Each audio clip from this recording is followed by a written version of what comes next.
waiting, gapping, all that is not the Mai training, okay? You have to get your Mai.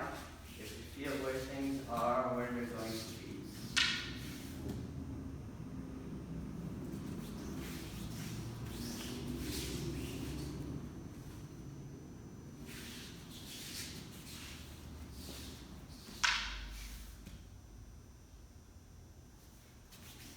And Mai is space and time. So the Naga initiates, but you match, do you see? So I shouldn't be here waiting for you, and you shouldn't go first, okay? Right. It's together. Ooh.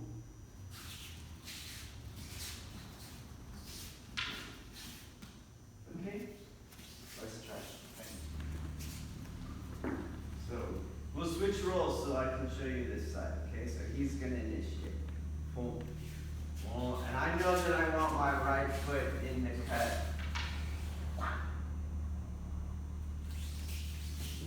On the other one, it was the other side, okay? And you're using your kinesthetic awareness to find Mai.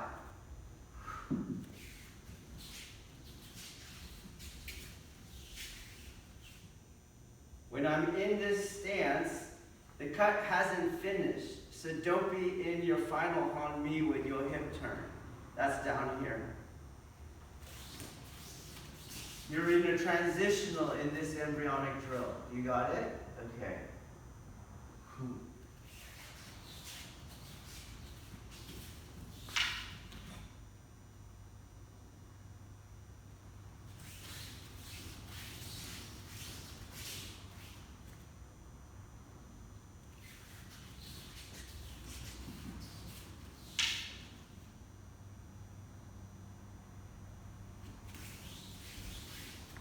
Don't look at the target. Keep Metsuke on the upper thoracic cavity.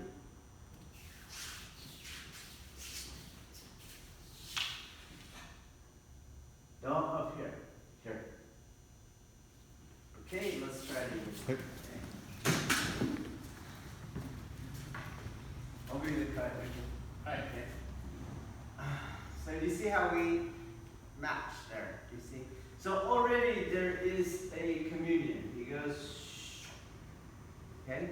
And you want to keep that throughout the entire drill.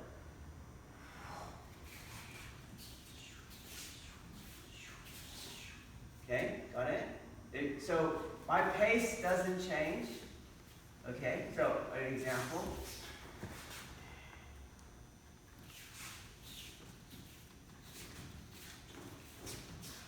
That's not it. That's not Mai, because Mai is space and time. Okay?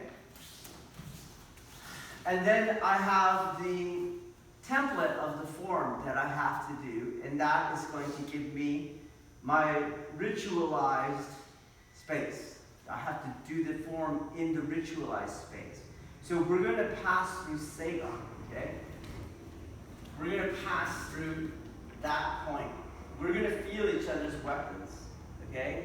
So I'm not going to go beforehand. Go. And I'm not going to wait till I went too deep. And I'm not going to not make contact. Okay? That's my ritual template.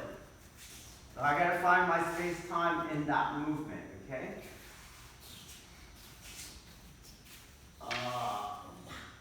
His sword goes up, my sword goes up, because I'm matching his time, do you see?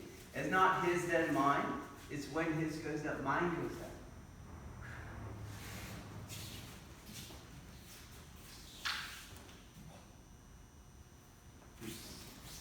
That's what I'm trying to work on.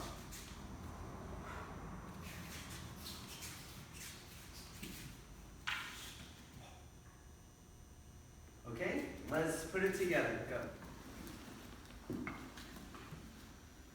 I will stay with the cutting roll, and I want to show you some beginner mistakes in the Mai, because they're not safe. So in order for us to go on to this embryonic drill number 2, it has to be done safely. Okay? So I'll give you some of the mistakes, reasons why you're making the mistakes, and some reference points to help you not make it. Okay? So we're going. You come in, and you're over aggressive. You see? And you're too close now. The cutting portion is back here. You see? So, why are you making them? It's a panic. It's a panic. It's the same reason why a inexperienced boxer jams their own strikes by trying to get on that guy instead of staying and keeping him in pugilistic range. Okay, it happens all the time. It's also, to think about it differently, it's a violation of just knife fighting. What's the closest target? That's the one you should hit for because it's the least amount of risk. Well, that means stay back as much as you can. There it is right there. This is the opposite, okay? You want to be able to whack and you're out again, okay? Got it? Not in here just trying to grapple, all right? So, the reference point. Your hands will hit the 90 with your shoulders. Boom, pop. You see where my hands are with my shoulders? Do you see that? Okay. And you'll see that, yep, he's in that cutting portion of the blade. If you start changing things, for example, my hands are too low, you were going to be too close or you were going to miss. Okay, you got that? So, have this cut, boom, your hands will stop at shoulder height. Don't go any lower, okay? You're going to get too close. Or otherwise, you're going to keep your hands here, you were too close, that's obvious. But a lot of you will think that's a good correction. It's not a good correction because I am too close as he goes on to the technique. Do you see?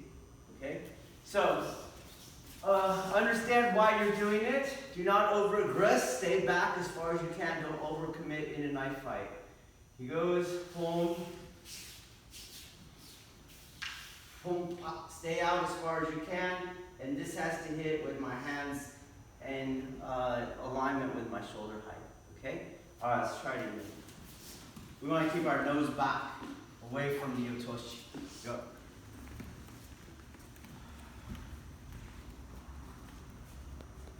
You'll do that. So now we can do embryonic drill number 2. We add embryonic drill number 1 to the ending of what you just did. Okay?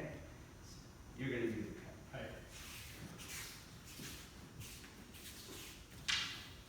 Right. So still staccato.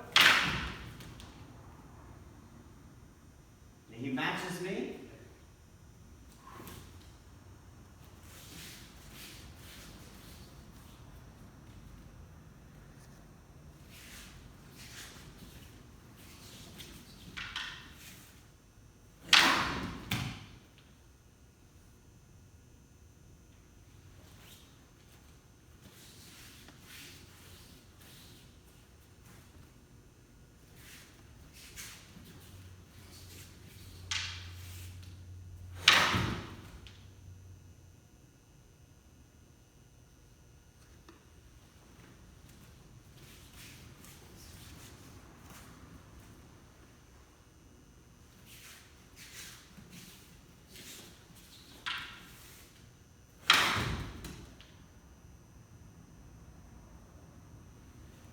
Okay, let's try it. In the ritual, I create the opening.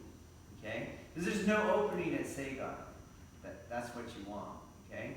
Now, I don't want to create the opening before Seigan because then he will have the initiative. Do you get that? So you go to no opening, then I bait him. You see that? Okay, so just to make sure you understand that point, boom, I'm going, and if we stop at Seigan, it's neutral. Do you get it? So we're going to pass through that neutrality, and then I'm going to bait him by taking my sword first away from Seigan. Do you get it? Boom. He feels that connection, boom, and up, and he takes it. Okay? If you look at yin and yang, he's following my sword going up. And so he goes up and attacks in that open space. This is very much like Ikkyo, right? His Shomanuchi's going up, and that's when my sword goes up. It's not he's coming down, and I catch his weapon. His weapon goes up, and I catch his weapon, okay? So you need that timing. My sword goes up, his sword goes up with mine, and then fills that void from the yin space. But it's my strategy to give him that opening, okay? So here's the thing. My is time-space. Yes, my is time-space. But the application of my is not an intellectual understanding of time-space, okay? It is a much deeper, intuitive level of time-space, okay? So at the beginning, when we're here, we're already in communion. We are although we're not touching, there is an Aiki happening. Do you understand? And that is what we are carrying on here on Aiki, boom, Aiki, stop, boom. Do you got it? I don't just walk at him. I'm not just walking at him. The same feeling, I don't know, do whatever. Yeah, the same feeling that I have, the releasing, the opening, do you get it? The reconciling of his energy, that allows for that adhesion. The same psychophysiological mechanics that allows for that. He has his sword. Whew, it's there. Same exact thing. Do you understand? Well, of course it has to be. Because I can adhere with a tactile friction with the divine. Do you understand? And yet Aiki is about divine communion. You have it backwards. Do you see? This divine communion here is what is allowing for the adhesion there. Okay? So the worst thing you can do is everything that you do that won't allow you to adhere. Are you afraid? Is your mind traveling forward? Do you have an egocentricity to your movement? Have you released? Have you released? Have you released? Do you get it? And then all that will happen is once our swords touch, you'll feel the friction. And you take it off. Okay?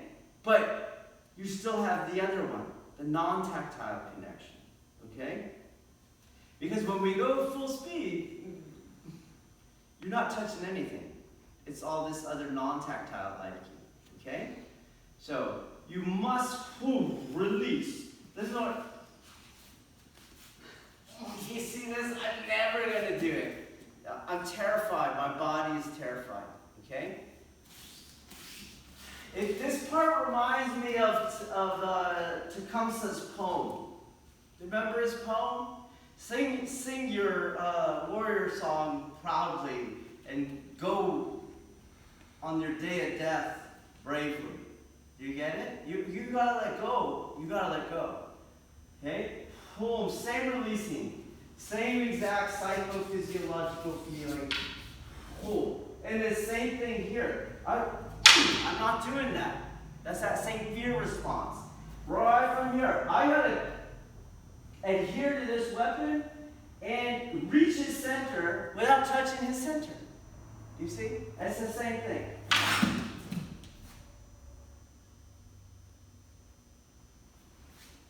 Same connection. It's starting to go off. I can take it off. I'll put it back on.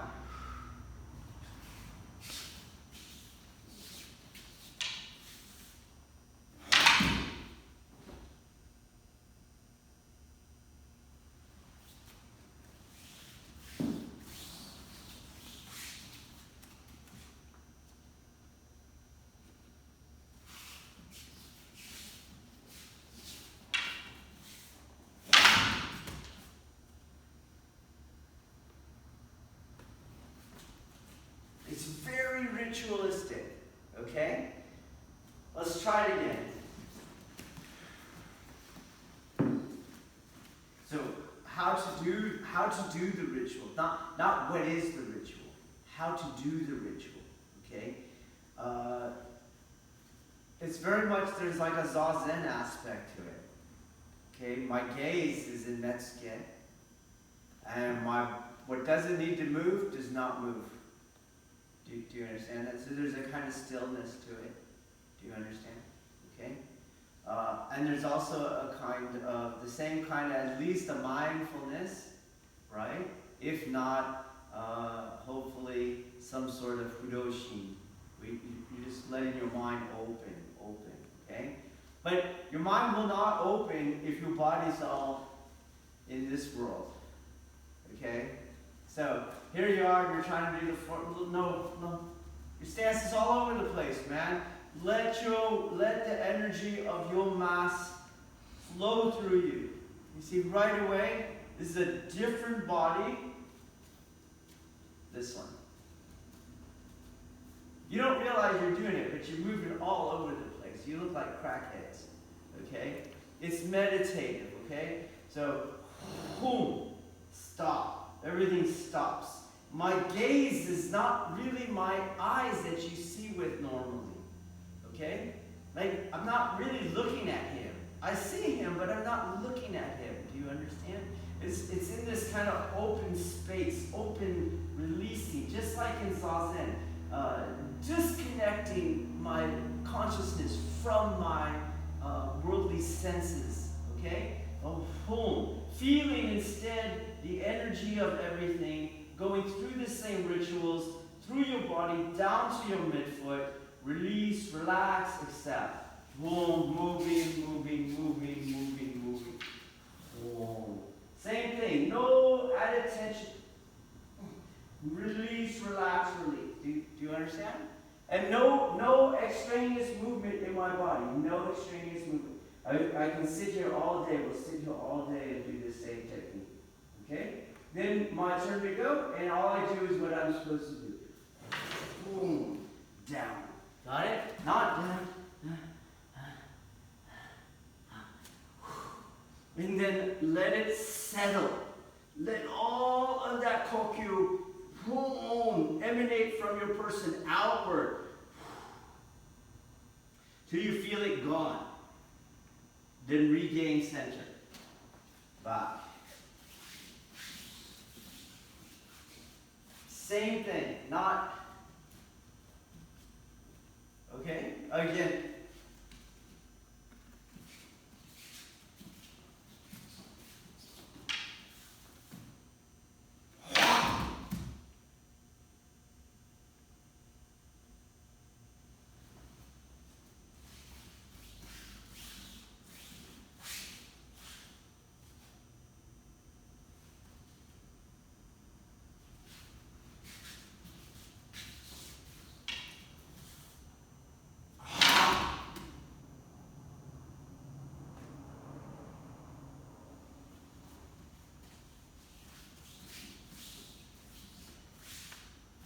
If you want out, get on the other side of the mat and take your break. But in the ritual, a kind of moving stillness. Okay? Try it again.